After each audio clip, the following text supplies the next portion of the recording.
ನಾವು ಈಗ ಏರಿಸಿದ್ದು ಕಮ್ಮಿನೇ ಇದೆ, ಬೇರೆ ರಾಜ್ಯಕ್ಕೆ ಹೋಲಿಸಿದ್ರೆ ಕಮ್ಮಿನೇ ಇದೆ. ಇಡೀ ಕೇಂದ್ರ ಸರ್ಕಾರ ಪೆಟ್ರೋಲ್ ಮತ್ತು ಡೀಸೆಲ್ ಬಗ್ಗೆ ಪೂರ್ಣ ಪರಿಮಾಣದ ಹಿಡ್ತಾ ಇರೋದು ಕೇಂದ್ರ ಸರ್ಕಾರ. ವರ್ಷಕ್ಕೆ 10 ಸಾವಿರ ಹೆಚ್ಚು ಮಾಡಿದೆ ಕೇಂದ್ರ ಸರ್ಕಾರ. ಅದಕ್ಕೆ ನಾನೇನಂತೀನಿ, ಈ BJP ಮಿತ್ರರು ಪ್ರತಿಭಟನೆ ಮಾಡೋದಕ್ಕಿಂತ ಕೇಂದ್ರ ಸರ್ಕಾರಕ್ಕೆ ಒತ್ತಾಯ ಮಾಡಲಿ. ಎಲ್ಲ ಶಾಸಕರು, ಲೋಕಸಭಾ ಸದಸ್ಯರು ಹೋಗಿ ನಮ್ಮಲ್ಲೇ ಜಾಸ್ತಿ ಆಗ್ತಾಯಿದೆ, ಟ್ಯಾಕ್ಸ್ ಬಗ್ಗೆ ಸ್ವಲ್ಪ ಸಮಸ್ಯೆ ಆಗ್ತಾಯಿದೆ, ಕೇಂದ್ರದ ತೆರಿಗೆಯನ್ನು ಕಮ್ಮಿ ಮಾಡಲಿ ಅವ್ರ ಪಾಲನ್ನು.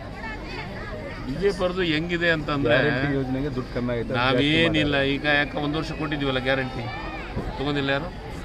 BJPಯವ್ರಿಗೂ ಕೊಟ್ಟಿದ್ದೀವಿ ತೆರಿಗೆ, ಇದೇನು ಗ್ಯಾರಂಟಿನ ಎಲ್ಲರಿಗೂ ಕೊಟ್ಟಿದ್ದೀವಿ. ಸಂಬಂಧ ಇಲ್ಲ, ನಾವು ಚುನಾವಣೆಗೆ ಅಂತಂತಿಲ್ಲ, ಈ ಎಲ್ಲದನ್ನು ವಿಚಾರ ಮಾಡಲೇಬೇಕಾಗತ್ತೆ, ರಾಜ್ಯವನ್ನು ನಡೆಸಬೇಕಾಗತ್ತೆ.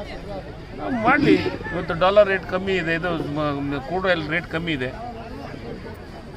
ಇವತ್ತು ತೆರಿಗೆಯನ್ನು ಕಮ್ಮಿ ಮಾಡಲಿ. ನಾವು ಈಗ ಏರಿಸಿದ್ದು ಕಮ್ಮಿನೇ ಇದೆ, ಬೇರೆ ರಾಜ್ಯಕ್ಕೆ ಹೋಲಿಸಿದ್ರೆ ಕಮ್ಮಿನೇ ಇದೆ. ಇಡೀ ಕೇಂದ್ರ ಸರ್ಕಾರ ಪೆಟ್ರೋಲ್ ಮತ್ತು ಡೀಸೆಲ್ ಬಗ್ಗೆ ಪೂರ್ಣ ಪರಿಮಾಣದ ಹಿಡ್ತಾ ಇರೋದು ಕೇಂದ್ರ ಸರ್ಕಾರ. ವರ್ಷಕ್ಕೆ 10 ಸಾವಿರ ಹೆಚ್ಚು ಮಾಡಿದೆ ಕೇಂದ್ರ ಸರ್ಕಾರ. ಅದಕ್ಕೆ ನಾನೇನಂತೀನಿ, ಈ BJP ಮಿತ್ರರು ಪ್ರತಿಭಟನೆ ಮಾಡೋದಕ್ಕಿಂತ ಕೇಂದ್ರ ಸರ್ಕಾರಕ್ಕೆ ಒತ್ತಾಯ ಮಾಡಲಿ.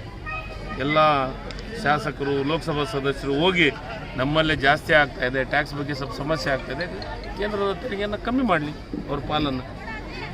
BJP ಅವ್ರದ್ದು ಹೆಂಗಿದೆ ಅಂತಂದರೆ ಯೋಜನೆಗೆ ದುಡ್ಡು ಕಮ್ಮಿ ಆಗಿದೆ. ನಾವೇನಿಲ್ಲ, ಈಗ ಯಾಕೆ 1 ವರ್ಷ ಕೊಟ್ಟಿದ್ದೀವಲ್ಲ ಗ್ಯಾರಂಟಿ, ತೊಗೊಂಡಿಲ್ಲ ಯಾರು? BJPಯವ್ರಿಗೂ ಕೊಟ್ಟಿದ್ದೀವಿ ತೆರಿಗೆ, ಇದೇನು ಗ್ಯಾರಂಟಿನ ಎಲ್ಲರಿಗೂ ಕೊಟ್ಟಿದ್ದೀವಿ.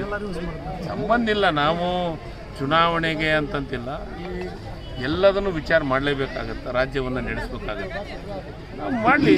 ಇವತ್ತು ಡಾಲರ್ ರೇಟ್ ಕಮ್ಮಿ ಇದೆ, ಇದು ಕ್ರೂಡ್ ಆಯಿಲ್ ರೇಟ್ ಕಮ್ಮಿ ಇದೆ,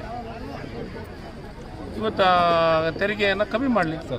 ಬೆಂಗಳೂರಿನಿಂದ ಮಂಗಳೂರುವರೆಗೆ, ಬೀದರ್ನಿಂದ ಚಾಮರಾಜನಗರದವರೆಗೆ ನಿಮ್ಮ ಸುದ್ದಿ ನಿಮ್ಮದೇ ಭಾಷೆಯಲ್ಲಿ. ಕರ್ನಾಟಕ ತಕ್.